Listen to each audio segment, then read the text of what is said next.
Bonsoir, messieurs et dames. Merci de nous rejoindre à ce JDS, journal du dimanche au soir. Les grands sujets sont les suivants. La politique étrangère de Thomas Sankara, révisitée sur initiative du mémorial qui porte son nom. Dans la même rubrique politique, nous reviendrons sur les sujets marquants de la semaine. Coopération, velléité de déstabilisation, conditions pour un retour à l'ordre normal ou encore suspension du Radio France Internationale. Deux invités avec nous tout à l'heure. Khalifa Rasséré, consultant expert en stratégie du territoire et développement, et européen, sociopolitologue, enseignant-chercheur au CNRST, entendez Centre national de recherche scientifique et technologique. Autre sujet abordé dans ce JDS, 17e édition des Journées nationales de refus de la corruption. Quelle perspective? C'est la question que pose le RENLAC, l'initiateur. Les journées vont s'étendre jusqu'au 9 décembre 2022. Nous en discuterons tout à l'heure avec le secrétaire exécutif du RENLAC, Sagado Nakanabo. Et enfin sport, Qatar 2022, plus que le Maroc et le Sénégal dans la course, la Tunisie et le Ghana éliminés n'auront pas été ridiculisés ou ridicules. Regard avec Claude Romba dans la dernière ligne droite de ce journal du dimanche au soir. En tout cas, merci de nous suivre. La première des rubriques, c'est celle économie.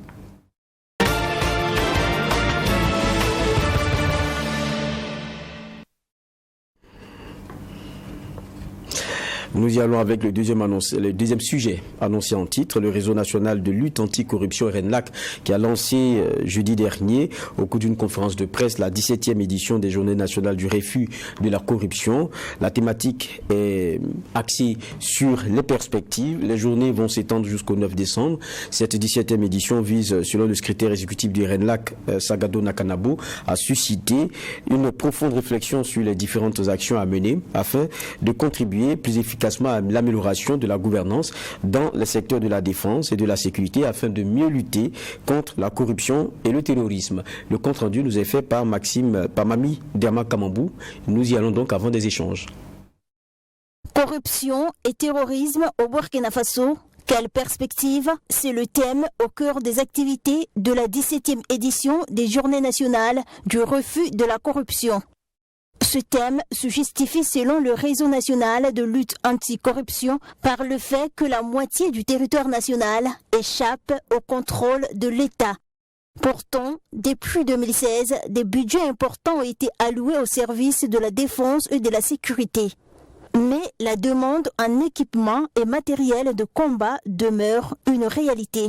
Selon le RENLAC, cela pose donc la problématique de l'efficacité et de l'efficience des dépenses de deux secteurs, notamment dans un contexte de persistance de la corruption. Au cours de cette période 2020-2021, les services du RENLAC ont directement enregistré un total de 86 plaintes mettant en cause les forces de sécurité intérieure. Nous pouvons ajouter l'affaire du marché d'un montant de plus de 30 milliards de francs CFA destiné à l'acquisition de 5 hélicoptères civils intégrant un dispositif militaire au profit de l'armée burkinabé afin de mener des opérations aériennes de lutte antiterroriste. Pour cette édition, plusieurs activités sont au programme. Il s'agit de panels, des émissions de débat à la radio et à la télé, ainsi que des conférences publiques. À travers ces différentes activités, il s'agira pour nous de mettre au cœur du débat politique le lien de causalité entre la corruption et le terrorisme au Burkina Faso, la transparence et la redevabilité dans les secteurs de la défense et de la sécurité, les manifestations et les conséquences de la corruption dans les 10 secteurs. Il s'agira aussi et surtout d'y questionner le mécanisme de contrôle des dépenses et leur efficience afin de dégager une stratégie efficace de lutte contre la corruption dans les deux secteurs. Les activités de la 17e édition des Journées nationales du refus de la corruption auront lieu à Ouagadougou et dans 5 régions, à savoir le Haut-Bassin, le Centre-Ouest, le Nord, le Sud-Ouest et l'Est. Et en marge des activités, le rapport 2021 du RENLAC sur l'état de la corruption au Burkina Faso sera rendu public le mardi 6 décembre. Premier sujet abordé donc dans ce journal du dimanche au soir, et nous sommes avec Sagado Nakanabou, le secrétaire exécutif du RNLAC. Bonsoir. Bonsoir Geoffroy. Merci, on est donc très heureux de vous recevoir, toujours sur cette question de lutte contre la corruption. Oui, merci. On a vu donc le reportage tout à l'heure, mais quand on regarde pour cette 17e édition, c'est vrai que la question des perspectives, elle est plus qu'actuelle, parce qu'on est quand même à 17 éditions. Quel est l'état de la corruption justement dans ce contexte-là de lutte contre le terrorisme? Bien, merci. Encore une fois, la presse et en particulier la TV de l'accompagnement dont le RNLAC bénéficie dans la sensibilisation. Effectivement, pendant qu'il y a le terrorisme, la corruption se développe. On s'attendrait, bien sûr, naturellement, à ce que ça prenne un coup d'arrêt ou bien un ralentissement, mais tel n'est pas le cas, c'est une réalité. Et toutes les activités, que ce soit pour secourir les personnes déplacées internes, que ce soit dans les activités des forces de défense et de sécurité, la corruption se développe. C'est un constat. Mais comment est-ce qu'on peut expliquer ça, cette amplification, alors qu'on est dans un contexte où ce qui est demandé, c'est plus d'efforts? Donc ceux même pour qui on fait les efforts, ils doivent avoir une certaine gestion saine. Tout à fait. En fait, l'explication pourrait venir de la faiblesse humaine, à savoir la faiblesse ou l'absence d'intégrité des hommes, tout court, des gens qui devraient être intègres, qui ne le sont pas, et qui se retrouvent être au cœur de l'action et qui en profitent pour satisfaire les intérêts personnels au détriment de l'intérêt général. C'est vraiment une question d'intégrité, de morale qui fait que les citoyens qui sont peut-être à la place où ils ne devraient pas être ne sont pas des hommes intègres. C'est vraiment la seule chose qu'on pourrait dire, parce qu'il n'est pas normal que pendant que le pays est en danger, pendant qu'on augmente les ressources pour permettre aux gens de bien faire leur travail, et aussi je pense qu'il y a des prises en charge qui sont prévues pour eux, c'est en ce moment-là qu'il y a des gens qui se retrouvent être des brebis galeuses en train donc de faire des malversations. Mais quand on regarde, vos rapports se suivent, et je ne veux pas dire qu'ils se ressemblent, mais on a... Non, ils se ressemblent. Ils se ressemblent sur certains volets. Bon, ils se ressemblent sur certains volets. Quand je dis, je ne veux pas dire qu'ils se ressemblent, parce que à chaque fois, je pense qu'il y a... Je ne dirais pas qu'il y a une lutte pour la tête, mais il y a des chamboulements, mais avec toujours les mêmes principaux champions de la corruption.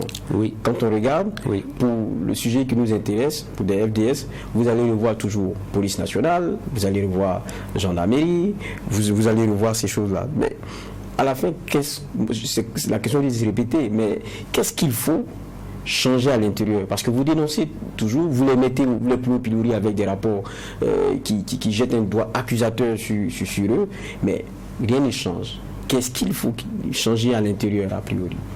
C'est une excellente question, parce que le rapport étant le reflet de la réalité, si la réalité ne change pas, le rapport ne changera pas beaucoup. Et c'est le cas du classement. Et en 2020, nous avons fait une rétrospective pendant 5 ans, c'est-à-dire on a fait le récapitulatif de 2016 à 2020. On a vu que les forces de sécurité intérieure sont dans le top 5 des services reconnus comme étant les plus corrompus, à savoir la police, les polices, si vous voulez, police nationale, police municipale, et la douane qui est aussi un truc de sécurité, et ensuite la gendarmerie. Ils sont tous, avec la DGTTM, dans le top 5. Et nous avons fait un commentaire pour dire que ce n'est pas un bon signe pour la sécurité d'un pays d'avoir ces forces de sécurité intérieure être toujours et continuellement parmi les services. Donc nous pensons que pour que ça change, il faut vraiment que ceux qui sont chargés du contrôle de ces services-là, ceux qui sont chargés de leur administration, prennent à bras le corps la question de la corruption dans ces services. Et je pense que c'est le cas parce que tout dernièrement, nous avons reçu la visite du directeur général de la police nationale qui est venu nous voir et qui nous a posé certaines questions allant dans le sens de voir qu'est-ce que nous pouvons faire pour aider la police nationale à sortir de sa situation. Dans le sens là, il voudrait que nous puissions documenter davantage et encore mieux la corruption, au lieu de se contenter des résultats d'un simple sondage, une enquête comme ça, que nous puissions faire une étude spécifique sur la corruption dans la police, par exemple, puisque c'est son ressort, et essayer de voir, à partir d'une étude plus approfondie, quelles sont les recommandations plus pointues qu'on pourrait faire dans le sens d'endiguer le phénomène. Et bien sûr, nous sommes convaincus aussi que, au-delà de la sensibilisation, du travail de sensibilisation qu'on fait, de la dénonciation qu'on fait, il faut aller courageusement à la sanction.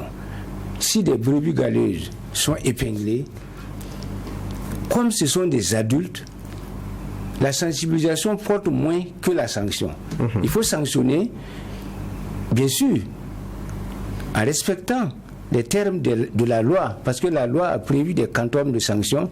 Nous ne voulons pas qu'on sanctionne quelqu'un au-delà de ce que la loi prévoit, mais qu'on sanctionne dans les fourchettes prévues par la loi et qu'on applique cette loi-là.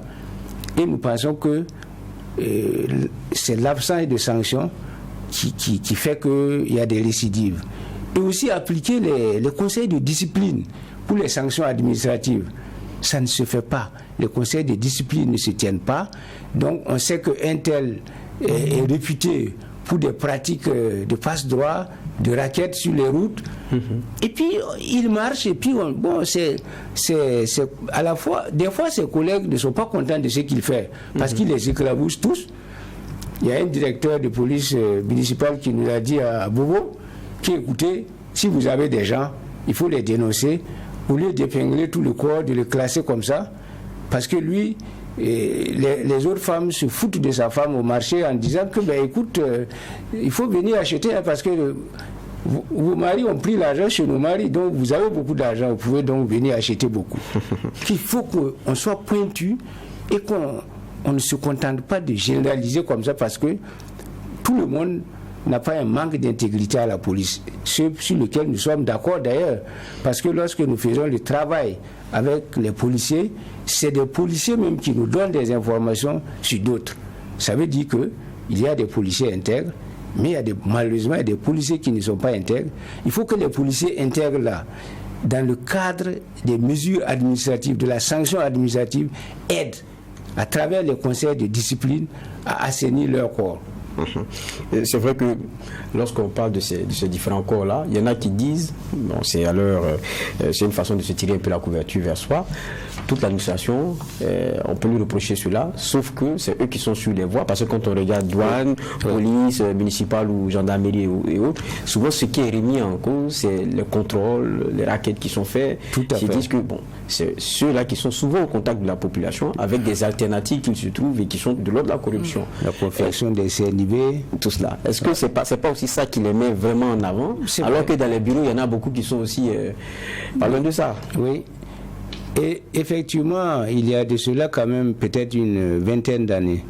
Nous avions, avec le directeur Roger Zongo, nous avions réussi à diminuer la présence des forces de police sur les voies et ça s'est ressenti sur leur classement. Donc la proximité, le contact avec les citoyens est un vecteur de développement de la corruption. Je pense peut-être que c'est aussi pour ça qu'on est en train de... La digitalisation ou de la suspension des... Je pense... le contrôle documentaire. Je pense. Peut-être que c'est pour limiter les contacts physiques entre les citoyens potentiellement corrupteurs et les agents de police potentiellement corrompus, que ces mesures-là peuvent être efficaces. Mais bon, c'est sûr que si on réussit à trouver un système qui permet de diminuer ces présences physiques-là, ça peut faire baisser mais c'est uniquement pendant la période où on suspend la corruption et les contacts. Dès que ça va revenir, si on n'a pas trouvé un mécanisme qui va empêcher le policier de prendre, c'est sûr que ce que le directeur a demandé ne va pas être opérant. Appeler les citoyens n'est pas donné là. Ça ne va pas prospérer.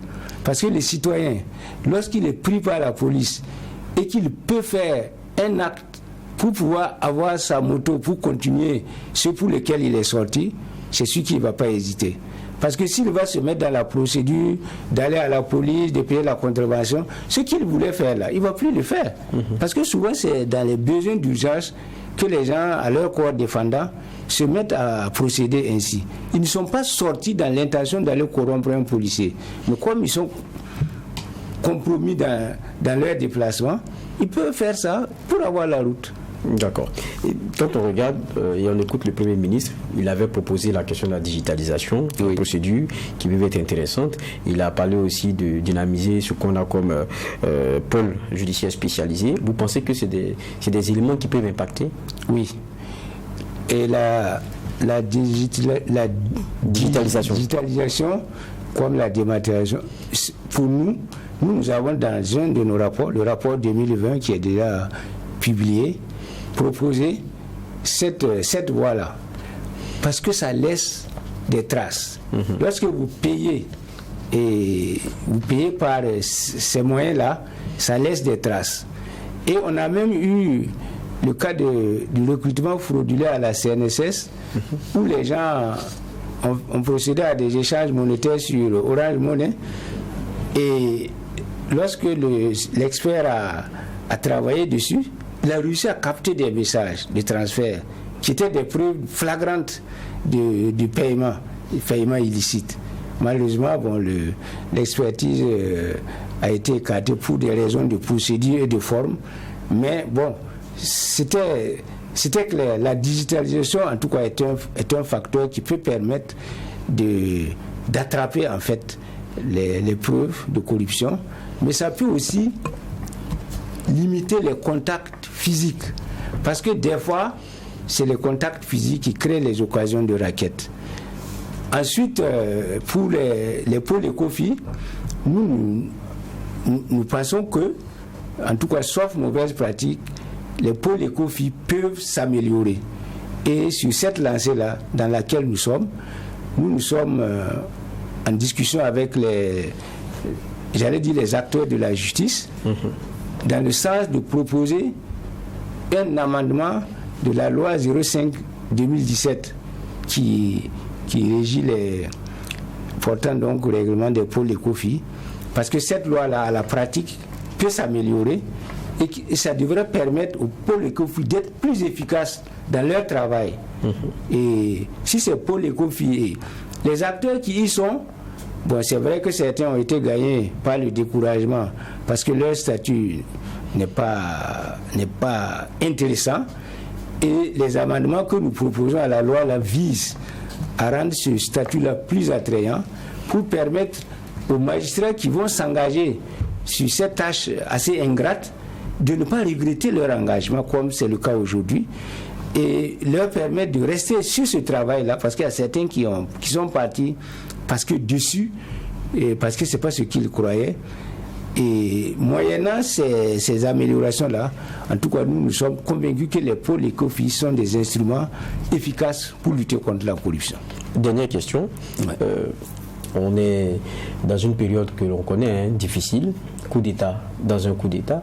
Pour certains, il y a un discours et quelquefois certaines restrictions amènent la masse à être plus regardante, faire un peu plus attention. Est-ce que vous avez l'impression qu'avec ces derniers mois-là, il y a moins de corruption? Moins de corruption parce qu'on est dans un état d'exception, il faut le dire comme cela s'entend, et que très souvent on dit que le poisson pourrit par la tête, il faut l'exemple. Est-ce qu'on a, avec peut-être les nouvelles gestions, les quelques exemples qui sont donnés, un genre d'impact, ou bien on est toujours dans la même réalité de pourrissement dans la situation de la corruption?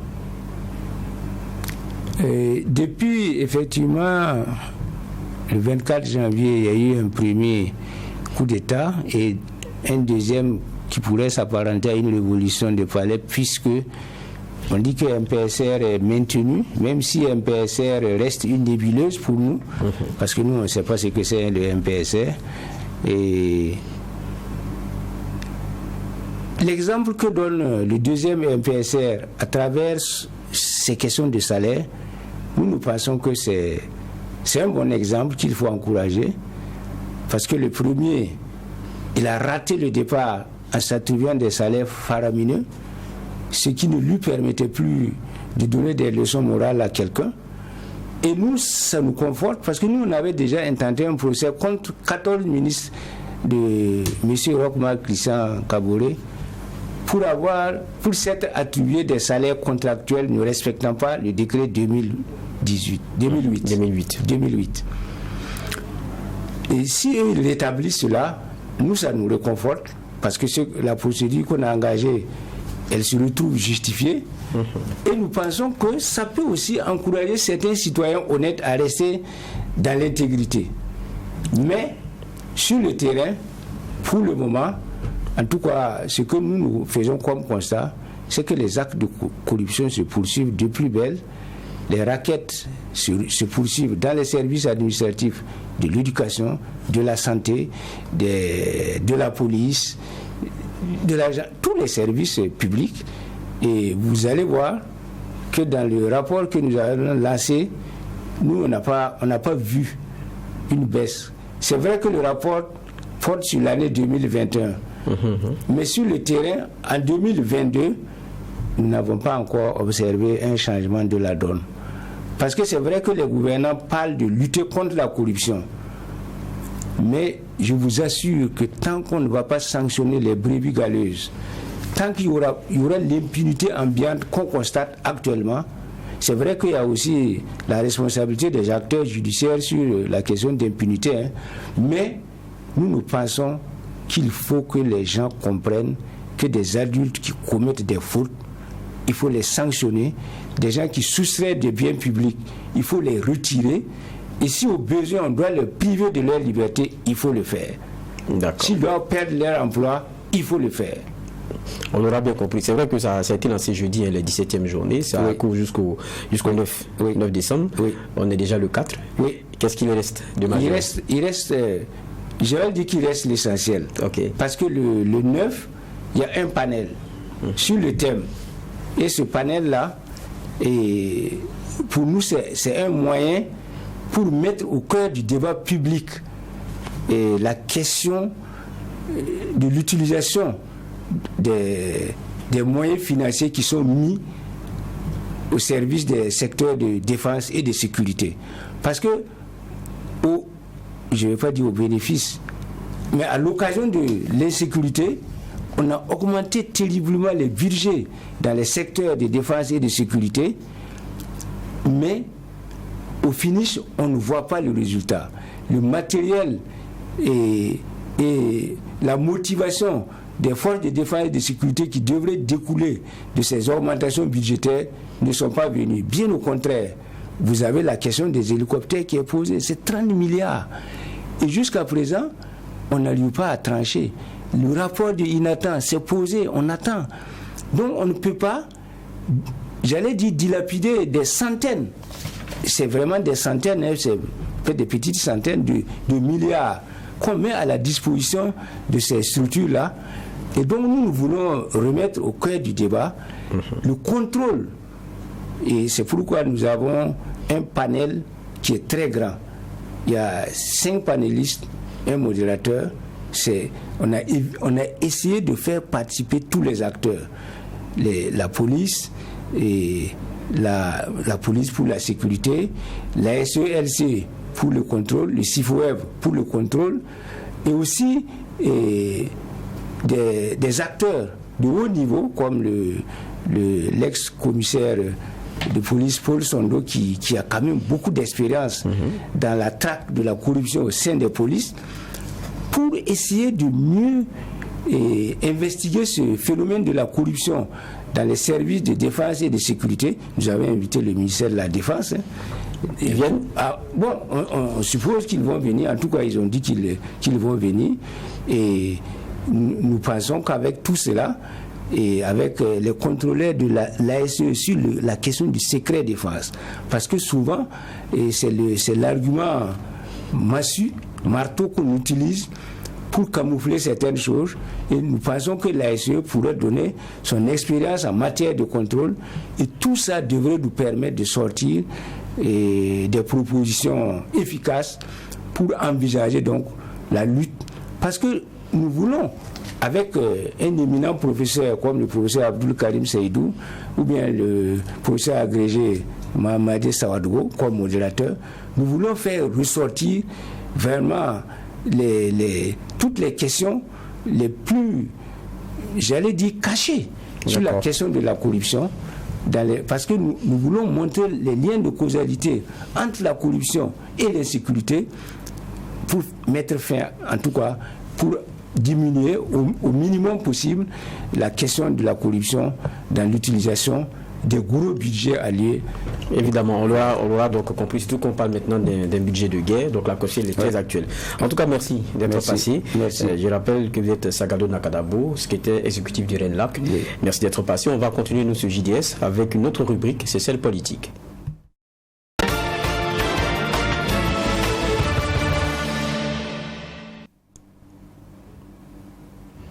Dans cette première partie politique, un retour sur une période, la révolution démocratique populaire avec le mémorial Thomas Sankara qui a organisé un panel sur la politique étrangère de Thomas Sankara et les leçons de la diplomatie révolutionnaire en temps de crise. L'objectif est de révisiter la diplomatie du président Thomas Sankara en proposant de s'inspirer de ses actions pour le développement du Burkina Faso. Le point nous est fait par Maxime Jean-Eudes de Bambara. La politique étrangère de Thomas Sankara, leçon de la diplomatie révolutionnaire en temps de crise. C'est le thème qui a guidé les réflexions à ce panel.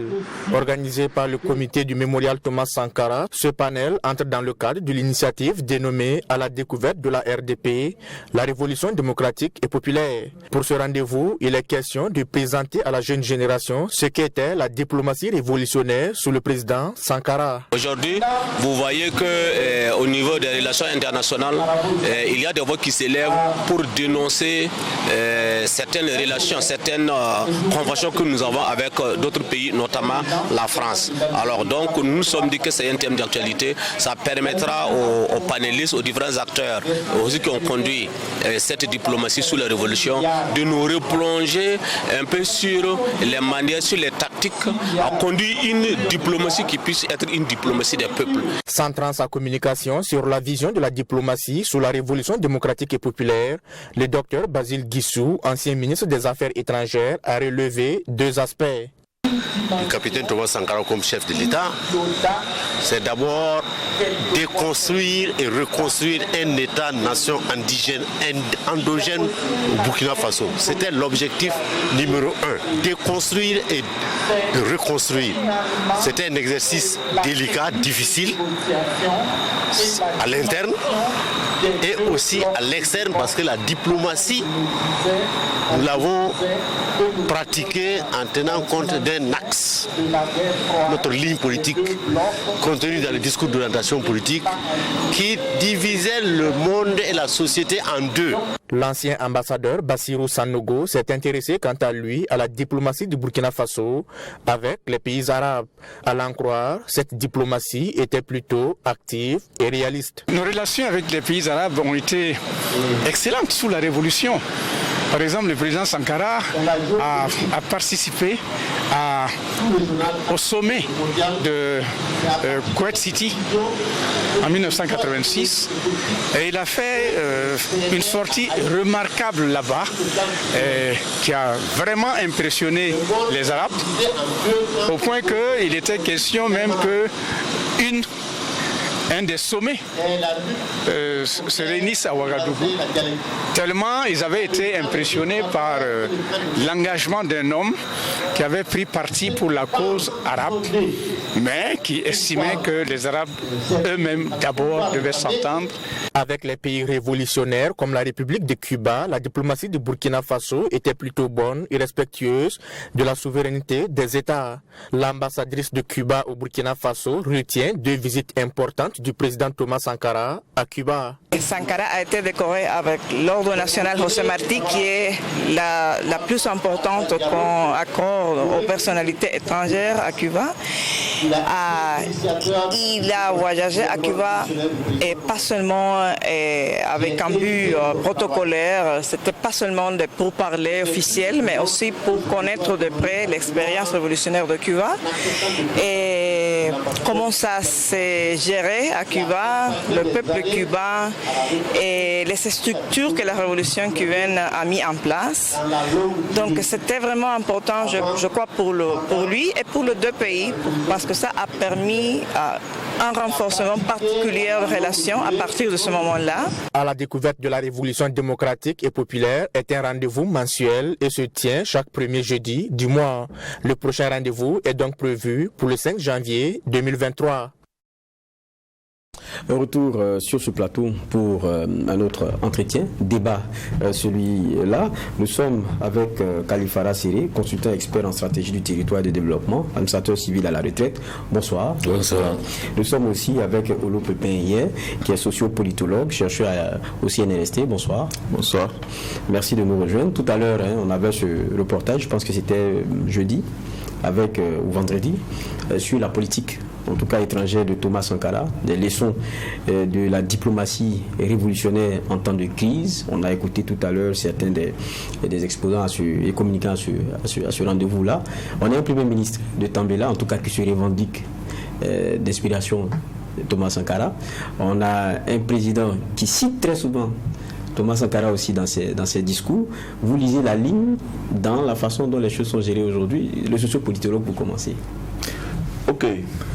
Oui, donc merci. Effectivement, le Premier ministre ne l'a pas caché. Et je pense que il est un ancien CDR, Comité de défense de la Révolution, quand il était étudiant en France. Et il a aussi écrit sur la Révolution. Donc il a des écrits qui parlent de cette période-là. Et il n'a pas manqué de dire clairement qu'il n'y a pas autre voie de développement que celle qui a été tracée par Thomas Sankara. Et aussi, je me souviens que la première sortie officielle du capitaine président, quand il a pris le pouvoir, c'est au mémorial Thomas Sankara où il allait prendre le flambeau, donc qui symbolisait ici le passage de témoins d'une génération à une autre. Donc, à partir de là, on peut se dire que la voie suivie ici, c'est celle de Thomas Sankara, et telle que ça a été proclamé. Maintenant, est-ce que les actes suivent ici l'orientation qui a été définie? Bon, je pense qu'à mon niveau, il serait peut-être très tôt de tirer des conclusions dans ce sens. Voilà. Mais je pense qu'il y a cette volonté, en tout cas, d'aller vers les sillons que Thomas Sankara a déjà tracés. Et pour moi, je trouve que c'est une bonne chose parce que c'est notre patrimoine politique, c'est notre patrimoine historique. Et donc, il est intéressant que nous puissions ici tirer les éléments positifs, les plus positifs de notre histoire politique pour enrichir donc le processus politique en cours. D'accord. Ce sera votre avis que je vais garder, mais on va évoluer, puisque j'ai dit qu'on va revenir sur certaines questions qui ont marqué nos derniers jours dans notre actualité. Justement, on va rester sur la question de la politique étrangère et de la question de diplomatie. On a vu récemment, et c'est ce qui a été beaucoup commenté, la visite donc, de l'ambassadeur de France au Premier ministre de Tambela. Et après, il y a eu un premier point qui a été fait par la partie française, comme il est de coutume dans le protocole. Celui qui est reçu, c'est lui qui dit, celui dont il a discuté avec celui qui l'a reçu. Et il y avait l'ambassadeur qui a rappelé donc que, en tout cas, la France était toujours intéressée à rester et qu'elle est toujours là parce que le Burkina l'a toujours demandé, et sortant le fait aussi de ce qu'ils ont comme accompagnement, AFD et tout, qui dénote des intérêts qu'ils ont ici et de leur volonté à rester. Et après, il y a le service de communication du Premier ministère qui a fait des précisions et qui disait un peu les vérités du Premier ministre à l'ambassadeur de France. Et on retient de cela que tout était sur la table, y compris même la possibilité d'un départ des forces spéciales que nous avons ici. Le compte rendu, il est beaucoup plus tranché que ce qu'on avait de l'ambassadeur de France.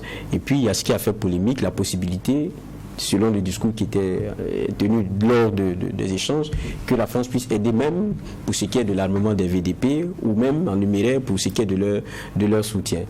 On parle toujours des questions de coopération, hein. On est toujours là-dedans. M. Khalil Séré, quand vous avez suivi cette actualité, qu'est-ce que cela vous inspire lorsqu'on sait que dans la rue ça a été fortement commenté et pour beaucoup, on n'a pas besoin de la France ni son aide, notamment sur des questions de VDP ou quoi que ce soit? Cela m'a inquiété davantage, parce que j'avoue que depuis quelque temps, je suis assez perplexe quant à l'évolution, à la mise en place de notre praxis politique et politico-diplomatique. Parce que, on l'a déjà dit, nous sommes donc avec des dirigeants qui proclament leur sankarité, c'est-à-dire donc leur attachement au modèle prôné par, vécu et mis en place par Thomas Sankara, avec ce que l'on sait comme suite. Et donc, il est assez perturbant de voir qu'on a beaucoup de mal à décrypter les actes qui sont posés, les éléments de langage diplomatique et même corporel. Parce qu'en fait, quand on regarde, on est toujours dans le clair-obscur. Qu'est-ce qu'on cherche exactement? Et là, ça renvoie toujours, comme je l'ai dit, au discours de la méthode. L'organisation et la méthode, la stratégie. Il faut avoir donc il faut élaborer des approches, les implémenter, puis les corriger, les ajuster au fur et à mesure que l'on avance. Mais là, on a vraiment l'impression qu'on est dans l'incantation simplement, presque dans le fétichisme du sankarisme. Et ça, c'est regrettable. Parce que là, tout simplement, je vous dis, moi, je vous donne juste quelques éléments. D'accord. Avant même cette rencontre avec l'ambassadeur, nous avons eu une occasion extrêmement, je dirais, idéale pour marquer notre personnalité, notre statut diplomatique dans une période de rupture et de transition. C'est-à-dire, on a eu la présentation de l'aide de créance de nouveaux ambassadeurs, notamment d'un pays de l'Union européenne tel que le Danemark. Alors, sous Thomas Sankara, cette présentation de l'aide de créance ne serait pas déroulée à Ouaga. Peut-être au forage Christine ou à Kompienga, par exemple. Et je vous assure que ce serait un grand coup en termes de marketing politico-diplomatique. Parce que ces ambassadeurs-là allaient évidemment arriver, allaient constater beaucoup de choses, allaient mettre 24 heures peut-être pour arriver sur les lieux de la cérémonie, mais allaient constater beaucoup de choses. Et vous imaginez par exemple l'ambassadeur de Danemark, son premier cas aurait été de dire: nous avons échappé à beaucoup de mines, il y a telle chose. Mais est-ce que ce n'est pas des situations qu'ils ne savent pas? Qui ne sait pas? Je parle de ces ambassades-là qui, quand on accrédite, je sais que bon, c'est juste un changement. C'est des ambassades, oui, c'est des éléments qui travaillent, qui ont un renseignement, qui savent beaucoup d'infos, qui ont déjà des infos. Il y a beaucoup de continuité administrative au niveau des représentations diplomatiques, dans les pays en tout cas, d'un certain niveau de résilience diplomatique. Mais chez nous, je vais dire simplement que nous manquons même quelquefois de simples éléments de marketing qui peuvent nous faire avancer. La rencontre avec l'ambassadeur de France, on se demande toujours quel était notre objectif. Voilà. Qui était preneur de l'entretien de cette... Est-ce que c'était une rencontre stratégique? Est-ce qu'il s'agissait de définir désormais notre statut en termes de relations avec la France? Quand on écoute les uns et les autres, quand on lit les documents qui sont édités, on a une grande contradiction. Parce que finalement, on ne sait plus qui a influencé l'autre, qui a marqué, qui a pu avancer sa stratégie. Dans ce contexte précis, c'est nous qui devions avoir, c'est KLM, le Premier ministre KLM, par une bonne préparation de cette rencontre qui aurait dû frapper un grand coup. Et je n'ai pas l'impression du tout que c'est le cas.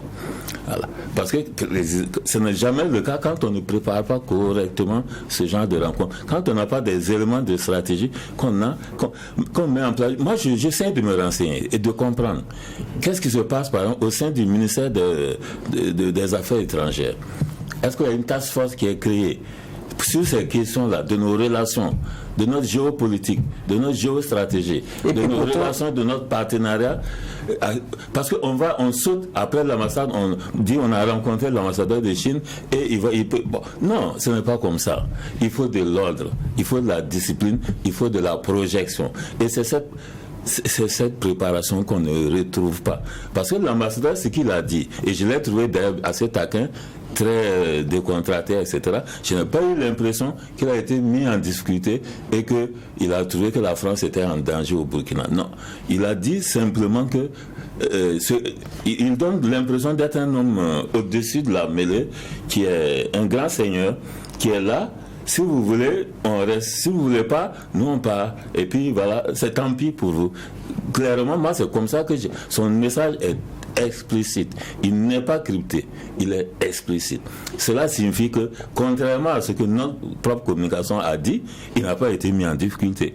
Des vérités lui ont été assénées peut-être, mais très mal assénées, de façon brouillonne. Ces vérités-là, il faut les structurer, il faut les faire contenir dans un énoncé de politique et de diplomatie de la transition. Il faut le dire clairement, ça doit être disponible, que tout le monde regarde. Voilà ce que nous voulons à la France. Qu'est-ce que nous voulons? Est-ce que l'opération Sable reste, oui ou non? Pourquoi ça ne reste pas? Quand ça ne reste pas parce que nous avons un coup de sang comme ça sur la France. Non, c'est parce que nous pensons que depuis longtemps, le process, la trajectoire de nos relations avec la France là, doit nous conduire à une période où nous allons faire ensemble le point. Et pour faire le point, nous voulons un vide pour respirer, nous donner un grand bol d'air. Alors voilà, la France, prenez de la distance. Je ne vous mets plus en partenaire privilégié, je vous mets dans le lot de mes partenaires et puis je vais réévaluer toute la situation et après je verrai quelle est la situation que je vous réserve. On n'a pas senti ces éléments de langage. On nous dit oui, la France extra, et puis pour tout pour en rajouter à la confusion, on dit après oui, la France, il est possible que la France, mais pourquoi la France va armer nos VDP? Pourquoi? Est-ce que c'est la France qui a cette vocation? Non. Si vous avez négocié des armes pour les VDP, ce n'est pas la peine. Ça, ce n'est pas un élément qui devrait sortir pour cette rencontre. Non, pas du tout. Alors, parce que ça signifie que la France est dans une position préférentielle sur nos sources d'approvisionnement. Ce qui n'est pas vrai. Historiquement, n'a jamais été vrai, même quand nous étions entièrement entre les mains de la France. Ça n'a jamais été vrai dans ce qui concerne les armes. En 1974, les armes sont venues de l'Europe de l'Est, de façon massive et majoritaire. Donc ce n'est pas vraiment des éléments coordonnés et cohérents. Il faut une politique smart. Moi, je veux quelque chose qui soit une politique intelligente, smart, qui programme tout, qui mesure tout, qui projette tout, qui calibre et qui donne des éléments de performance. Paulo Pépin, vous pensez qu'on est dans du clair-obscur, comme le disait tout à l'heure M. Kalifara Siré, ou bien pour vous, vous lisez un peu mieux dans ce que sont les options, parlant du Premier ministre et forcément du Burkina de façon générale? Oui, mais je pense que l'option est claire théoriquement. Okay. Voilà, donc, quand on suit la déclaration de politique générale du Premier ministre, à l'Assemblée, il a été clair que l'approche aujourd'hui privilégiée, c'est la diversification des partenaires. Voilà, et donc, c'est vrai que dans la rue, il y a un autre ton. Ça, c'est la rue. Mais je ne pense pas que quand on dirige un État, on doit se comporter comme celui qui est dans la rue. Et moi, je ne vois pas ici de clair-obscur pour le moment parce que nous sommes en diplomatie. Et il s'agit donc des questions d'État. Et quand il s'agit des questions d'État, il y a aussi la raison d'État. Voilà. Et la raison d'État ici ne peut pas s'étaler aussi au grand jour, comme on le souhaiterait. Voilà. Il y a ce que, ça dit qu'on peut présenter, ça dit que de façon claire, mais il y a ici ce qu'on doit garder aussi pour des raisons d'État. Et aussi, même sur le plan stratégique, mais vous pensez que c'est sur la place publique comme ça que ce pouvoir-là va étaler les stratégies ou du moins... Oui, il y a la diplomatie, mais il y a aussi la stratégie. Voilà. Donc, à ce niveau, je pense que la rencontre qui a eu lieu entre l'ambassadeur de France et du Burkina rentre dans le cadre d'une série de rencontres. Si j'ai bien suivi la période où il y a eu même l'ambassadeur de Russie même qui a été reçu, la Chine, le Danemark et ainsi de suite. Voilà. Donc je me dis peut-être c'est un programme du gouvernement ici de recevoir les ambassades. Mais la rencontre qui a le plus attiré ici l'attention de l'opinion, c'est bien celle de la France. Parce qu'aujourd'hui c'est elle qui est contestée sur notre territoire. Voilà. Donc à mon niveau, et je me dis que si peut-être, je ne sais pas qui a fait la proposition, est-ce que c'est le Premier ministre qui a fait la demande? Mais si c'est la France qui elle-même se propose à dire bon voilà, nous voulons ici apporter du soutien à votre action de lutte contre l'insécurité en donnant des armes au VDP, en donnant un appui financier au VDP et autres. Mais ça c'est la France qui déclare. Mais quand on voit le traitement de la France après, on a l'impression plutôt que c'est une demande formulée par nous, mais qu'elle refuse plutôt au regard de certains nombres d'éléments parce qu'elle n'appuie que des armées régulières bien connues, pas des auxiliaires voilà, des papas, comment on appelle cela, le terme ça va bien me revenir, ce que sont les VDP. Pour eux ce n'est pas les supplétifs de l'armée, pour eux c'est pas comme ça. Bon, moi je n'ai pas peut-être tous les détails, mais ce que j'ai pu comprendre, c'est qu'il est question ici d'apporter un appui au niveau donc des VDP. Maintenant, est-ce que c'est notre Premier ministre qui a fait la demande ou c'est la France elle-même qui se propose ici d'apporter un appui? Là, je ne saurais ici trancher cette question. Voilà, je n'ai pas assez d'éléments. Donc pour vous, c'est toujours la stratégie. Voilà. On ne peut pas du coup comme ça dire que non, il n'y a rien de clair. Non, on ne peut pas dire qu'il n'y a rien de clair. Mais si peut-être c'est l'ambassade qui propose un soutien, mais je ne pense pas si c'est devant la presse que notre gouvernement va balayer ça du revers de la main. Voilà. Et maintenant, même le soutien à apporter, quelle sera ici la forme de contribution? Ça, c'est des questions qu'il faut se poser. Maintenant, ce ne sont que des intentions. Mais quelle est ici la décision finale qui est prise à ce niveau? Donc on ne peut pas se limiter seulement à une simple rencontre qui a été médiatisée pour tirer ici des conclusions, c'est-à-dire de généralisation. Alors pour moi, ce n'est qu'une simple rencontre, mais la politique ne se joue pas seulement en diplomatie. Voilà, ça se joue ailleurs aussi. Donc, pour moi, jusqu'ici, je pense que l'orientation qui a été donnée par rapport à ça est suffisamment claire. C'est la diversification des partenaires. Et il n'y a pas de raison ici qu'un partenaire ait un privilège de vouloir dominer ici notre pays sur quelques problèmes que ce soit ou quel que soit le domaine. Donc, c'est la ligne qui a été maintenant donnée. On attendra de voir maintenant, dans les jours à venir, quels seront maintenant les développements de... Mais il y a quelque chose que Khalil Farah s'est dit qui est intéressant, c'est que sur la question de diversification, on est tous d'accord, mais notre coopération est déjà diversifiée. Maintenant, c'est la question de avec qui on discute prioritairement, qui se sent plus à l'aise et légitime en termes de coopération première au Burkina. Et on donne l'impression que c'est vraiment toujours la France. Et même dans le communiqué, il y a un peu la menace de se tourner vers d'autres. C'est à croire qu'on se tourne d'abord vers la France et après, si ça ne marche pas, on va ailleurs. Oui, mais cette coopération, il s'agit de quelle coopération? C'est-à-dire qui est mis sur la table, c'est notamment la coopération militaire. C'est de ça qu'il s'agit. Mais en aucun moment, je ne pense pas que notre gouvernement ici a l'intention ici de rompre totalement toute relation avec la France. Je ne pense pas que ce soit cela. Le problème qui se pose aujourd'hui, c'est la question sécuritaire. Voilà. Et aujourd'hui, c'est là on ne comprend pas. Et le Premier ministre déjà l'a exprimé, même si ce n'est même pas le Premier ministre. Ça, c'est l'opinion publique de façon générale qui se demande comment une puissance militaire comme la France, malgré sa présence au Burkina Faso, on ne sent pas ici un réel engagement dans la lutte contre l'insécurité. Donc le plan de la coopération se pose au plan militaire. Mais la coopération, elle concerne plusieurs secteurs d'activité. Il y a la coopération universitaire, alors, il y a la coopération au plan culturel, il y a la coopération au plan économique, mais c'est la question militaire aujourd'hui qui est posée, et je pense qu'à ce niveau il va falloir trouver une solution parce qu'on ne sent pas un engagement ferme, on ne sent pas ici que la puissance française en tant que puissance militaire est suffisamment engagée dans la lutte contre l'insécurité au Burkina Faso comme on le voit ailleurs. On l'a vu en Ukraine et même avant ça en Libye, comment la France était déterminée ici à venir à bout de Kadhafi. Donc c'est ce que ici on compte. Et si il y a ici des peut-être des choses à revoir au niveau de la coopération, c'est plus au niveau militaire. Maintenant, vers quel partenaire aller pour avoir ce que nous voulons? C'est de ça qu'il s'agit. Voilà. Mais la rue demande, ici et maintenant. Ça, c'est la rue. La rue a son mode d'expression. Voilà. La rue s'exprime de cette façon. C'est l'émotion, c'est la spontanéité, et c'est ça aussi la rue. Mais en tant qu'homme d'État, même si on doit être à l'écoute de la rue, mais il y a aussi, c'est-à-dire que des précautions méthodologiques qu'il faut prendre, comme lui-même il a dit que c'est une question de méthode. Et je me dis que jusqu'aujourd'hui, nous sommes au stade de précautions méthodologiques. Parce qu'il s'agit ici d'un partenaire historique, d'une puissance. Et on ne peut pas s'élever brusquement comme ça, vouloir faire une rupture brutale historique. Non, ce n'est pas de ça qu'il s'agit. Voilà. Mais aujourd'hui, ce qui est intéressant, c'est que la question de la révision de la coopération est posée sur la table et même est devenue une préoccupation de l'heure. Et c'est un problème qui est posé et qui doit être résolu maintenant et tout de suite. D'accord.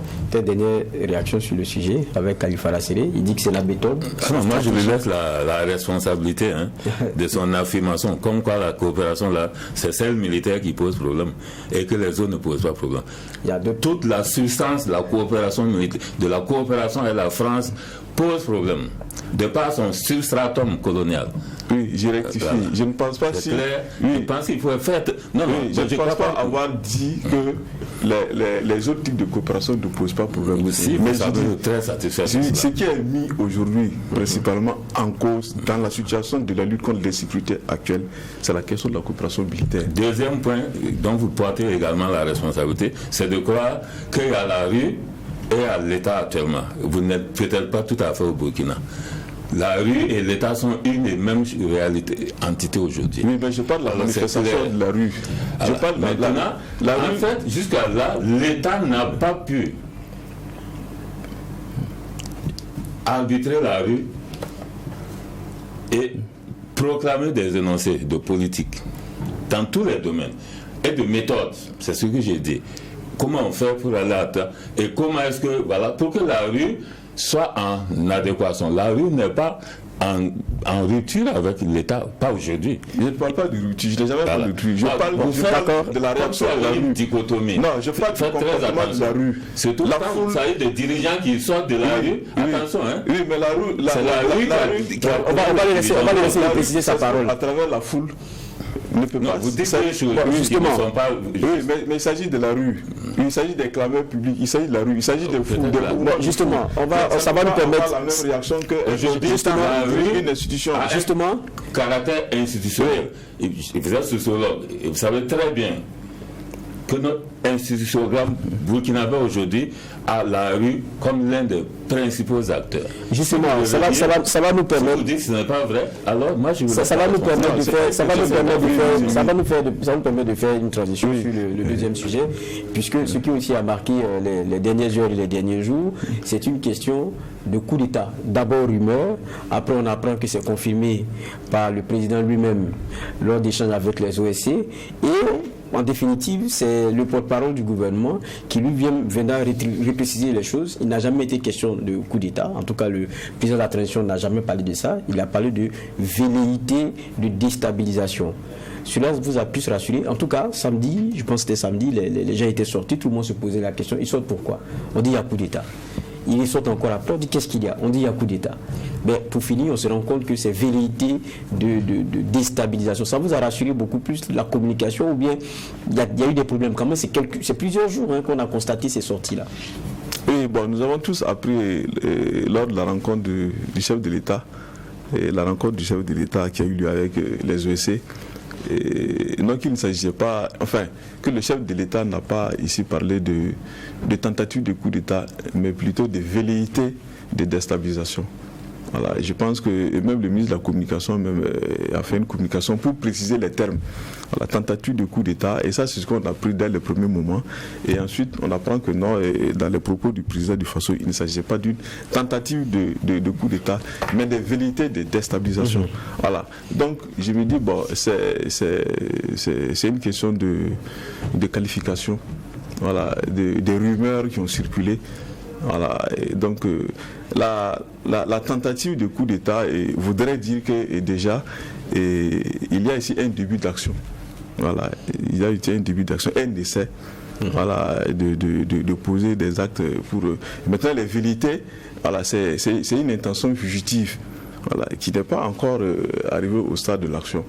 Voilà, donc c'est comme ça, moi je comprends, c'est une intention fugitive, donc les actes ne sont pas encore posés. Mais la tentative ici, il y a déjà, c'est-à-dire un début, c'est-à-dire de réalisation. Voilà. Et ici, on nous dit que bon, ce sont des velléités et de déstabilisation. Bon, faut-il encore, comme nous explique, encore plus, puisqu'on n'a pas toutes les informations, et même peut-être ceux qui sont soupçonnés d'avoir des velléités de déstabilisation, on ne les connaît pas. Donc toujours il y a des informations ici qui... Mais le président disait qu'il préférait dialoguer, il sait qu'il les connaît. Oui, je parle de nous, l'opinion publique, voilà. Mais eux, déjà, je pense qu'il n'a pas manqué de dire qu'ils connaissent...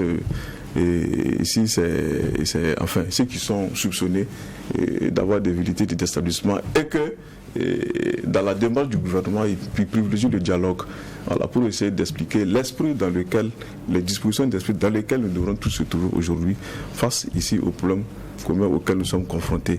Et bon, le dialogue, bon, je me dis, c'est eux qui savent ce qu'ils font, c'est eux qui ont les informations, et c'est eux qui pensent que le dialogue peut ici régler ce problème, mais tant mieux. Si le dialogue peut nous éviter certaines situations, ben, je pense qu'il n'y a pas de problème à ce niveau. Vous disiez tout à l'heure, cette rue-là justement, et ceux qui gèrent, ça fait, vous les voyez, ça fait on les a vus qui sont sortis quand même pendant plusieurs jours, pour qu'après, on nous parle de velléité de déstabilisation. Ceux qui étaient dehors parlaient déjà de coup d'État, ils en étaient déjà à ce stade-là. On a comme l'impression que c'est une rue qui vient sauver à chaque fois le capitaine. Un syndrome des porte-parole de MPSR.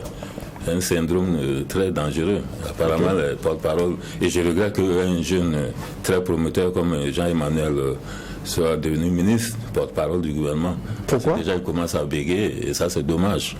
Le très brillant Lionel Bigot, avant lui, c'était également fourvoyé de la même manière. Et ça, j'avoue que je regrette. J'espère qu'il pourra se ressaisir ou qu'il pourra peut-être trouver, en tout cas, une issue qui lui soit personnellement favorable. Parce qu'il ne faut pas non plus s'auto-détruire dans des démarches comme ça. Parce que la mise au point, là, ça, c'est quoi ? Quel est l'objet de la mise au point ? Je cherche toujours à comprendre quel est l'objet, quel est l'objectif, qu'est-ce qu'on recherche quand on fait une mise au point, au plan politique, d'un niveau aussi élevé que l'État central. On dit oui, l'État n'a pas dit ceci, mais il a dit cela. Et quand on écoute les deux, on ne sait pas c'est quoi, qu'est-ce qu'on veut exprimer, qu'est-ce qu'on veut dire, qu'est-ce qu'on veut exprimer. Voilà. Est-ce qu'il y a des situations, est-ce qu'il y a des velléités de quelque chose où il n'y a rien? Est-ce que c'est le calme plat? Si la mise au point consistait à dire non, ne vous inquiétez pas, tout est sous contrôle, c'est le calme plat, cette mise au point avait son sens. Sinon, j'avoue que c'est un gros cafouillage et malheureusement depuis le 24 janvier, on en a trop souvent l'habitude. Et ça, c'est dommage, c'est vraiment dommage. Alors, il faut qu'on aille focus sur les questions essentielles aujourd'hui. Alors, je dis encore une fois, ce gouvernement a besoin d'abord de s'assurer de s'être approprié une méthode de travail dans l'État. À partir de là, tout le reste se fera de façon correcte et les militaires vont aller au front pour nous assurer notre sécurité, délivrer le territoire des mains du terrorisme et puis le reste va se passer sans anicroche.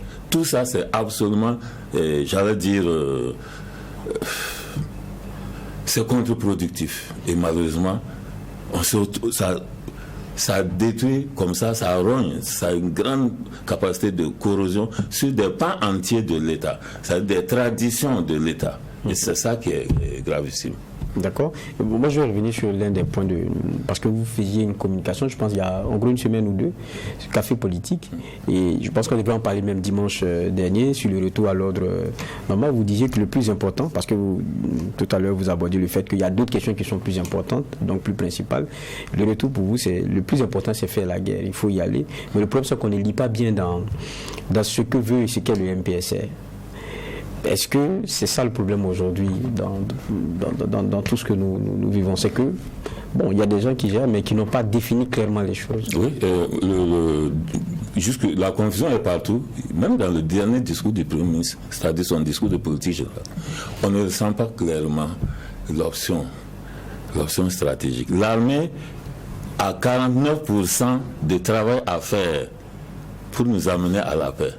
Ces 49% sont préliminaires à tout le reste, notamment les dialogues et tout le reste. Ces 49%, l'armée n'arrive pas à entrer, à s'investir, à commencer de manière convaincante. Et c'est c'est ça tout le grand désarroi du peuple burkinabé. On demande à notre armée de commencer le travail, de se mettre en ordre de bataille. Mais ils diront qu'ils l'ont commencé. On attend de voir. C'est ce dit plusieurs fois qu'on a commencé, Malheureusement, les signaux, les informations, le vécu, tout ça n'est pas rassurant. Chaque jour que Dieu fait, aujourd'hui, nous perdons encore du territoire. Au lieu d'en gagner, moi j'aimerais être à l'aise de dire dans quelques jours, nous avons pris 2 communes, 3e commune, nos forces y sont, ainsi de suite. On est en train d'avancer. C'est ça qui serait bien. Je n'ose même pas parler de retour à une vie constitutionnelle actuellement. Pour moi, le retour à un remembrement de notre armée, une armée musclée qui peut s'investir dans les missions cinétiques pour agir et détruire l'ennemi. Ça semble simple, mais on en est dans l'incapacité actuellement. Mais il y a beaucoup de changements qui ont été faits. Il y a beaucoup de changements qui ont été apportés. Moi, je les ai loués, ces changements. Je les ai appréciés positivement mais avec quelques bémols quand même sur certains aspects. Il faut y aller. On a créé des régions militaires, on a créé les groupements de force, on a créé les bataillons d'intervention rapide, dont j'avoue, les rayons d'action me semblent assez surréalistes. Mais il faut agir déjà. Qu'est-ce que nous commençons? Qu'est-ce que nous faisons? Est-ce que vous avez vu l'armée en ordre d'État? Mais quand vous créez une assemblée législative, un sénat militaire, avec des militaires dedans, vous croyez que c'est une armée qui est prête à mettre toutes ses forces dans... Quand vous voyez des militaires à Ouaga, à des ateliers et tout ça, est-ce que ça vous rassure? Est-ce que vous avez l'impression que nous sommes en guerre, dans une phase ascendante, cruciale de la guerre? C'est ça tout le problème. Mais il ne faut pas que les militaires croient qu'il y a un problème avec eux. Mais ils nous inquiètent, ils ne nous rassurent pas. Nous savons qu'ils ont la capacité de le faire, intrinsèque. Et nous devons exiger qu'ils le fassent. Parce qu'ils sont là pour ça, et pas pour autre chose. Voilà. Ils ont eu tout le pouvoir, tout ce dont ils peuvent rêver, ils l'ont eu. Le pouvoir total de l'État. Alors qu'ils nous fassent la guerre, nous devons leur tenir ce langage de vérité. C'est clair. Voilà, on va dire un avis qui est bien affirmé, celui de Khalifara Siré. Nous, on a eu beaucoup de rencontres récemment. Le président, en tout cas, pour ces rencontres qui sont faites en off, il a dépeint la situation. Il a dit clairement ce qu'il entendait. Je pense aussi qu'il a apporté aussi quelques changements, même dans la réorganisation des forces. Le lancement même de recrutement de VDP, ça en dit long sur les stratégies qui sont voulues. Lui dit, il ne sent rien. Vous? Bon, oui, c'est vrai que nous attendons beaucoup de notre armée. Et je suis d'accord que c'est l'armée qui doit monter en première ligne de combat, parce que c'est sa mission première et c'est sa mission essentielle. Donc il est normal qu'aujourd'hui, au regard donc, de tout ce qu'on connaît comme perturbation, comme inquiétude de gauche à droite, qu'on puisse vraiment attendre beaucoup de notre armée et même de façon beaucoup plus pressée. Voilà, donc on est pressé de retrouver la paix, la sécurité, de reprendre nos activités. Donc je comprends cela. Oui, mais maintenant, tel qu'il focalise et toute son analyse sur l'armée, et pour moi, je me dis que la nature de la guerre, de la conflictualité aujourd'hui fait qu'il faut une autre approche de la guerre. Il faut une approche de la guerre. Parce que quand je prends notre armée, sans être militaire, mais je sais que la doctrine de la guerre classique qui est dispensée dans les écoles militaires issues de l'école coloniale française, c'est-à-dire l'armée contre une armée, un État contre un État. Mais aujourd'hui, nous avons un autre type de guerre, un autre type de conflictualité ici, qui appelle ici un changement de stratégie et pour moi, appelle ici une militarisation du peuple, qu'il faut mobiliser ici le peuple, il faut mobiliser les fractions les plus dynamiques du peuple pour ici faire face à cette situation. Parce que tel que l'ennemi se déploie dans l'invisibilité carrément sociale, je ne pense pas que ce soit seulement les militaires qui puissent avoir ici la solution à ce type de combat et à ce type de lutte contre l'insécurité. D'où il faut ici impliquer toute la population. Afin qu'à la base et dans toutes les différentes localités, que la population puisse s'organiser pour assurer sa propre défense, quitte à ce que l'armée vienne en appui ou en appoint avec des moyens beaucoup plus sophistiqués, plus techniques, ou au moins avec un encadrement technique pour pouvoir faire face à la question sécuritaire.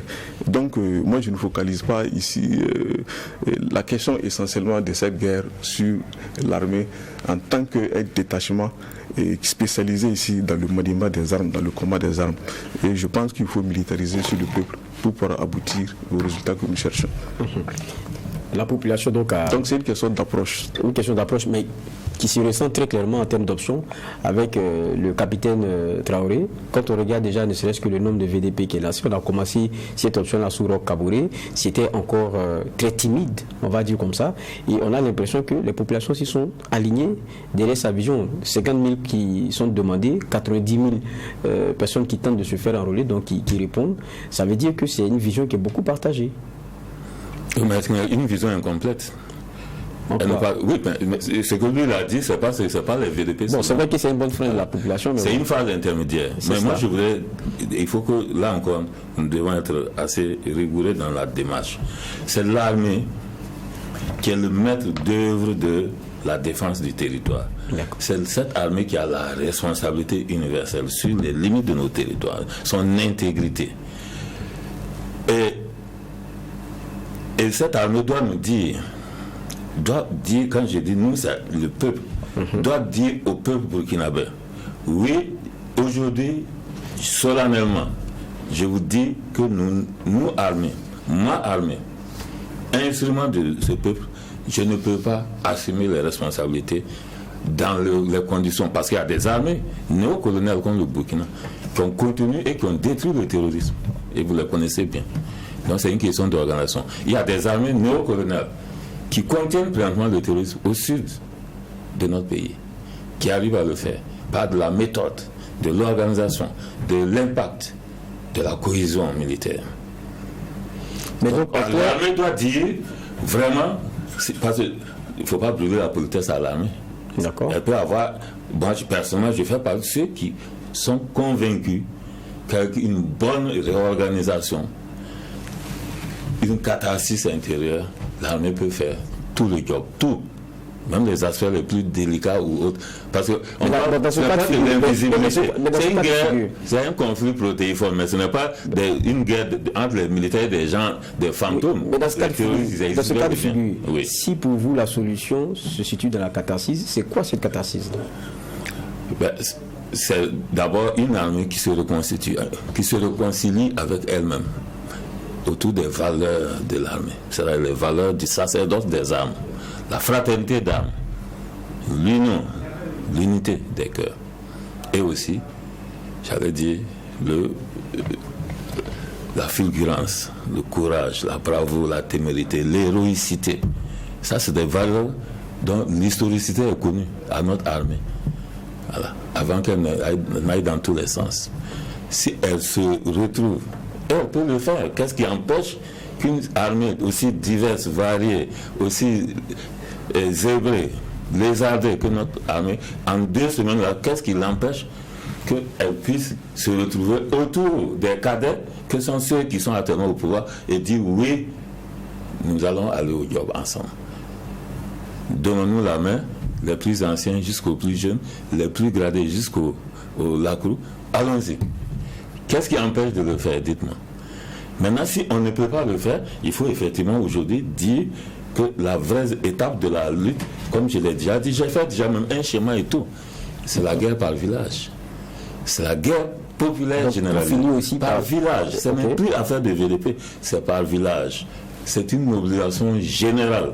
Tout le monde, du paralytique au vieillard, chacun apporte sa contribution pour rendre le territoire du village là inviolable. Et ce sont ces inviolabilités infraterritoriales qui vont se mettre ensemble et créer le recouvrement du territoire. La question sécuritaire dans tous les cas. Oui, évidemment, c'est ce que j'allais dire pour finir, parce que ce que vous demandez, c'est qu'elle soit généralisée, donc que tout le monde puisse être préparé à cela et donc puisse y apporter sa contribution. Là-dessus, vous rejoignez. Sur les questions sécuritaires, on pourrait épiloguer là-dessus chaque semaine, parce que c'est la question prégnante de l'heure. On va passer au dernier sujet que j'avais retenu, mais ça sera vraiment très rapidement. C'est que depuis hier, on a Radio France Internationale, RFI, qui subit donc les sanctions de nos autorités. Elles ont été claires sur un certain nombre d'éléments. La radio a donné des informations qui ne sont pas du goût, en tout cas, de notre gouvernement, de par d'abord le contenu du discours qui est de nature déjà démoralisée. On sait qu'il y a eu l'enrôlement qui a été lancé. Quand vous faites donc le relais de menaces à l'endroit de personnes qui viennent se faire enrôler, donc le gouvernement, ça pose véritablement problème. Et puis il y a un certain nombre d'informations qui ont été données. Ils disent qu'il y a eu des précédents. RFI coupé. Qu'est-ce que ça vous dit? Je commence par vous, Olo Pépin. Oui, mais je pense que c'est une question de souveraineté. D'accord. Donc le Burkina Faso est libre d'accepter, c'est-à-dire les médias ici, qu'il veut sur son territoire. Et dès lors qu'un média est en déphasage par rapport ici à nos objectifs, à nos aspirations, donc on peut se réserver le droit ici, c'est-à-dire d'interrompre ces médias. C'est une question de souveraineté, sans rendre compte à qui que ce soit. Voilà, parce qu'on n'est pas obligé ici d'accepter et tous les médias sur notre territoire. Voilà, donc c'est une question d'intérêt. Et si, c'est-à-dire de façon pratique, dans la pratique journalistique, il se trouve qu'il y a un média qui met à mal la paix dans notre pays, ou du moins qui devient un média de propagande qui relaie ici des informations qui nous sont nuisibles. Donc je pense qu'en toute responsabilité, lorsqu'on a un homme d'État, on doit pouvoir ici s'assumer. Et je pense que c'est ce qui vient d'être fait. Et ça n'a pas commencé par nous, même eux-mêmes. Et ça circule dans les réseaux sociaux. Les médias russes ont été suspendus. C'est au nom de quel principe? On a qualifié ces médias de médias de propagande russe. Voilà. Et je pense que ce sont les mêmes intérêts qu'ils défendent en suspendant certains médias sur les zones, sur les territoires. Ce sont les mêmes intérêts ceux que nous défendons en suspendant aussi des médias qui ne sont pas en phase avec nos aspirations. Sur la même question. Enfin, moi, j'avoue qu'on fait beaucoup d'émissions un peu pour pas grand-chose. Et moi, j'avoue que c'est je suis gêné un peu aux entournés par la motivation. Moi, je ne comprends pas pourquoi il faut motiver. Et la motivation me semble maladroite. En fait, c'est pour l'ensemble de ces œuvres que les médias français peuvent à tout moment être suspendus ou totalement blacklistés. Encore que vous savez que la technologie aujourd'hui fait en sorte qu'en réalité, RFI peut même faire doubler l'audimat de RFI. Puisqu'on peut maintenant l'écouter sur Internet, etc. C'est que pour aussi. Et ça, c'est dommage. Le problème certain. Parce que c'est à la radio en clair que c'est coupé, même. Tout le monde l'écoute. J'ai vu que même dans les kiosques, d'habitude, c'est pas la radio, les gens écoutaient la FM locale, mais maintenant, les gens écoutent RFI. Le goût de l'interdit, l'attraction de l'interdit. C'est pas bien. Donc, on peut ne même pas du tout atteindre notre objectif. Mais ici, moi, je crois qu'il aurait fallu simplement dire que de la même manière que la France, depuis septembre, a énoncé une approche claire de stratégie pour contrer toute influence autre que la sienne en Afrique. Elle l'a dit. La réunion des ambassadeurs, elle a même créé une task force pour ça. Elle a tenté de faire porter le chapeau par France, le Média Monde et tout, ça n'a pas tellement marché. Je pense qu'elle est en train de concocter une structure ad hoc actuellement. De la même manière que la France peut se donner cette prérogative, la souveraineté du Burkina le dicte aussi de faire la même chose contre la France et peut décider, pas seulement RFI, tout dispositif de communication officielle de la France. Moi, j'aurais vu un communiqué de ce genre clair qui dit, en attendant, je mets dans l'escarcelle RFI. Mais tous les autres aussi sont en sursis. Parce que ce que je veux là, que la France, mon message vers la France, c'est d'arrêter d'essayer d'intimider mes autres sphères de partenariat. Mais tout à l'heure, vous disiez que bon, ils sont nombreux à tenter par les voies de contournement, à aller écouter. Mais est-ce que ce n'est pas la preuve qu'il y a aussi des populations qui viennent à nous poser de cloche? On a des mesures comme ça inopérantes, mais elles sont surtout d'ordre politique. J'allais dire c'est de la proclamation politique. Là, on est en plein symbolisme politique. Voilà. Sinon, en termes d'impact, je crois que c'est quasi nul. Hein. Voilà. Mais moi, je suis d'accord de le faire, mais avec une autre méthode. Une méthode qui réaffirme notre souveraineté, mais aussi notre capacité de nous projeter de l'avant. Là, on a l'impression que c'est sur une thématique donnée, sur un factuel ou une circonstance, que non. Nous devons dire c'est l'ensemble de la structure d'information de la colonie française, de colonisateurs français que nous réprouvons. Et, nous pouvons faire et même ne pas, on aurait pu même se contenter d'un grand message qui a une portée très claire et dire c'est un avertissement. Tout ce que vous allez faire, à partir, je me réserve le droit, à partir de cette déclaration, de couper tout, y compris même vos signaux et tout et tout. Voilà. Moi, une démarche comme ça, moi, j'aurais vu ça en période de transition avec des jeunes capitaines. Elle n'est pas totale. Les Maliens sont dans cette logique. C'est pas une logique elle n'est pas clownesque. Hein. Elle a quand même quelques intérêts parce que ça amène le partenaire à dire attention, chaque fois quand il y a quelque chose, les gens disent attention, on va regarder. Ça, il faut obliger à cette mesure, à une sorte, un retour, créer une frilosité chez le partenaire adversaire. Voilà. D'accord, on l'aura donc compris. Merci bien sur tous ces sujets, d'avoir voulu partager votre grille de lecture. Merci à vous, Kalifara Séré. Je rappelle que vous êtes consultant, expert en stratégie du territoire et développement. Merci aussi à l'OPPIN, qui est sociopolitologue, enseignant-chercheur au CNRST. Merci d'avoir été avec nous tout au long de ces 45 minutes à décrypter ces sujets avec nous. Le JDS, lui, se poursuit avec la dernière des rubriques, c'est celle sport.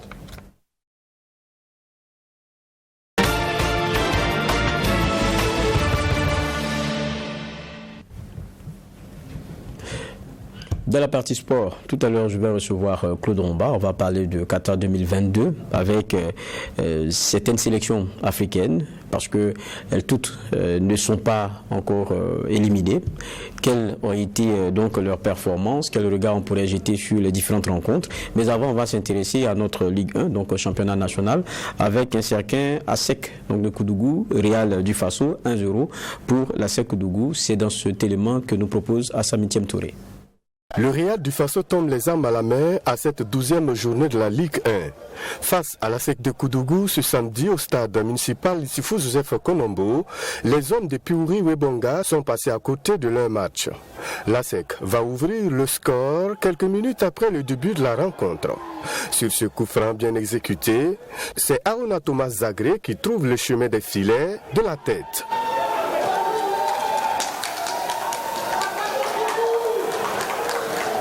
1-0. Les poulains de Brahma Kabouré seront tout près du 10e, mais le gardien s'interpose. Le Real du Faso tentera de rattraper le retard, tout d'abord sur cette frappe d'Abdoul Junior Cabré, puis ses coups de pied arrêtés repris de la tête par Aboubakar Dayou. L'ASEC de Koudougou revient après sur ce coup franc exécuté par Abdoul Aziz Bila. C'est le dernier rempart du Real qui écarte le danger. La dernière situation sera toujours de l'ASEC. Sur cette retournée acrobatique de Séné Dermé, c'est encore le gardien qui s'interpose. De retour de la pause, l'équipe venue de Koudougou revient à la charge. Sur cette frappe pas bien appuyée de Dédi Toussaint Kalibou, le portier des zones rouges ne se pose pas de questions. Quelques minutes après, le Real du Faso, par l'entremise d'Abdoulaye Ouattara, envoie un missile. Mais le gardien de la SEC fait l'essentiel. Le dernier ballon sera du Real du Faso, mais la tête manque le cadre. 1-0 au coup du sifflet final. Une bonne affaire pour la SEC de Koudougou. Pour le coach Piuri Webonga du Real du Faso, l'apprentissage continue toujours. Oui, au final nous perdons parce que nous ne sommes pas habitués à la première division et nous avons commencé à équilibrer les données. Vous voyez que sur le terrain maintenant, nous arrivons à maintenir notre rythme. Mais malheureusement, il y a toujours certains réflexes qui nous manquent. Bon, on va continuer à travailler et à corriger pour que quand ils vont avoir le niveau exactement parce que nous on est en train de former des gens pour le professionnalisme, mais c'est pas facile. Nous sommes là-dessus et nous sommes certains que ça va aller. Le Real du Faso pourra se mordre les doigts après cette défaite, parce qu'une victoire pouvait les loger après cette 12e journée dans le top 10 du classement. Retour sur ce plateau, je le disais, dernière ligne droite de ce JDS, journal du dimanche soir. Je suis rejoint par Claude Romba, avec qui on parle sport chaque dimanche. Bonsoir Claude. Bonsoir Geoffroy, en tout cas très ravi d'être là. Merci à vous. On a vu donc ASEC Koudougou, Real du Faso, il y a eu une autre rencontre hier. Tout à fait, on va donner rapidement les résultats donc, de cette 12e journée du Faso Foot. L'AS Sonabel a chuté face à Raimo 1-0. Royal a pris le meilleur sur l'AS Police 2-0. Majestic a battu l'Aswa Enega 3-2. Vitesse a pris de vitesse l'Étoile filante de Ouagadougou 2-1. Le Real du Faso, tout à l'heure vous l'avez vu, a été surpris par la SEC de Koudougou 1-0. Salitas USFA, en tout cas le choc a tenu toutes ses promesses, 2 buts partout. La SFB RCB dans le derby Bobolais, il n'y a pas eu de vainqueur, match nul, 2 buts partout. Donc l'AS Douane et le RCK se neutralisent 0 partout. Ça fait le 4e match nul blanc pour l'AS Douane, ça commence à faire beaucoup. L'AS Douane est toujours en tête du Faso Foot avec 26 points, suivi de Vitesse qui a 23 points. La SEC de Koudougou réalise sa 3e victoire consécutive et donc 3e avec 20 points. Les deux qui sont dans la zone de relégation, eh bien, il faut noter que l'Étoile filante de Ouagadougou est 15e donc dans la zone de relégation avec 12 points. Et bon dernier, c'est donc l'AS Police 4 points. Attention en tout cas pour cette équipe de l'Étoile filante de Ouagadougou, tout comme la Enega qui a 11 avec 14 points, mais qui a 2 longueurs donc de la zone de relégation, comme quoi c'est dur pour les deux ex-locomotives du football burkinabé, que sont donc la SEC, l'Étoile filante de Ouagadougou et la Enega. Le point donc de notre championnat national. On est en plein Qatar 2022. Il y avait des espoirs pour le Sénégal. Peut-être que je veux juste pour dire que oui, allons-y. Salif Bagaté a été élu joueur à JSB du mois. Il a reçu donc son prix. C'était donc en marge donc du match ASFA, Salitas USFA. Mais il a été récompensé pour l'énorme mois qu'il a réussi tout au cours du mois d'octobre. Il a marqué 5 buts et délivré 2 passes décisives. Voilà, c'était juste pour rappeler. Okay. Voilà. Très important quand même à faire signifier. Je disais, on est dans le Qatar 2022. La Coupe du Monde passe en plein en tout cas. Et ce soir, on avait un autre espoir avec le Sénégal face à l'Angleterre. Je pense que, je ne sais pas si c'est fini. Quand vous montiez, c'était encore 3-0. Ouais, la match était beaucoup trop haute. Ça semblait déjà plié. Donc ils viennent rejoindre dans les éliminés, la Tunisie, le Ghana. Et donc on attend maintenant le Maroc du Maroc. Mais quand on regarde, c'est dommage pour le Sénégal, c'est très clair parce qu'on avait quelques espoirs avec ce Sénégal-là et avec ce qu'il nous a montré. On a eu aussi autant d'espoir pour la Tunisie qui a pu battre la France, ce qui n'était pas rien. Donc une belle victoire, mais qui ne permettra pas en définitive la qualification. Et puis le Ghana aussi qui a déçu avec les frères c'est Ayew, qui n'ont pas montré grand-chose dans ce mondial-là. Mais il faut retenir qu'on a quand même des équipes africaines qui sont éliminés, mais sans avoir été ridicules. Tout à fait, je pense qu'on peut être fier de la participation des 5 représentants du continent, du côté donc de Qatar, que ce soit la Tunisie ou le Cameroun ou encore, je dirais, le Sénégal. Voilà, c'est-à-dire que ces équipes l'ont montré tout ce qu'elles pouvaient, ont montré que l'écart aussi qui existait entre les pays africains et les pays européens n'est pas aussi grand que ça. La preuve même, vous voyez que dans les équipes européennes, aujourd'hui, il y a beaucoup de naturalisés qui sont donc d'origine africaine, donc ça montre que quand même l'Afrique regorge beaucoup de talents et qui sont capables aujourd'hui de pouvoir rivaliser, et pourquoi pas.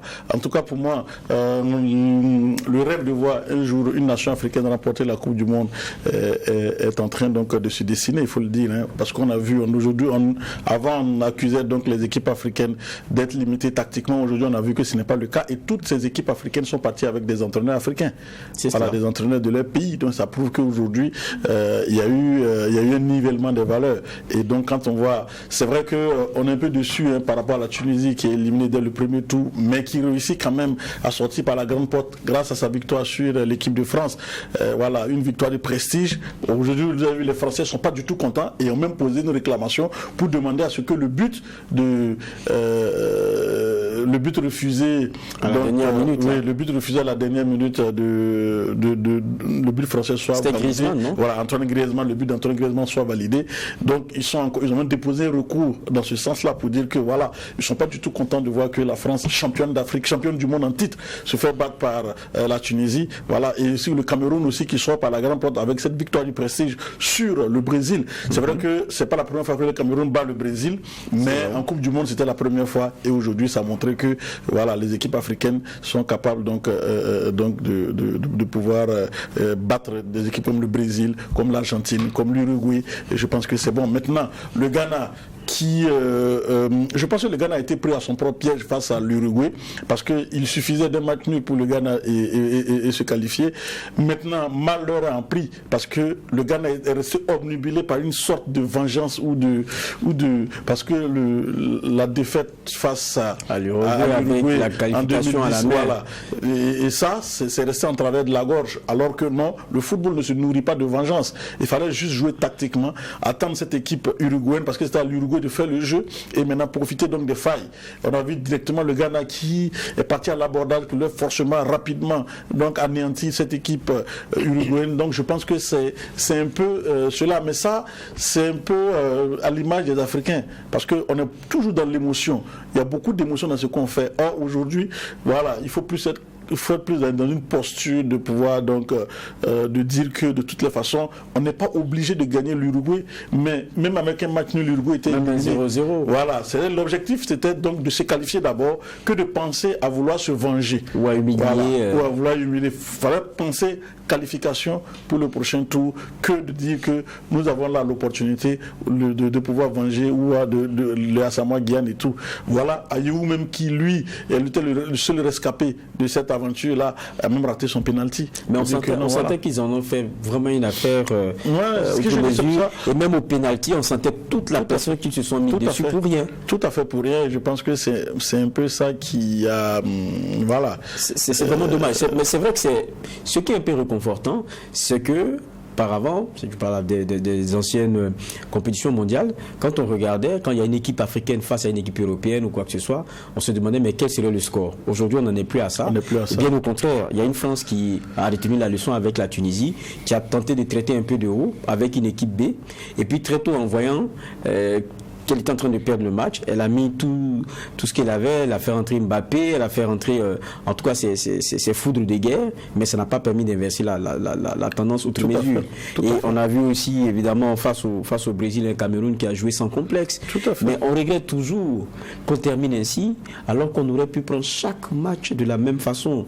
Vous parlez de cette émotion, est-ce que c'est pas ça qui est limitant à la fin pour nous? Oui, il y a ça aussi qui est limitant, mais aussi un facteur qui est bloquant côté africain, c'est un peu la question de l'organisation. On n'est jamais organisé. Or aujourd'hui, c'est la base. Hein. Je pense que le succès aussi, le succès s'organise. Je pense qu'il faut qu'on comprenne cela.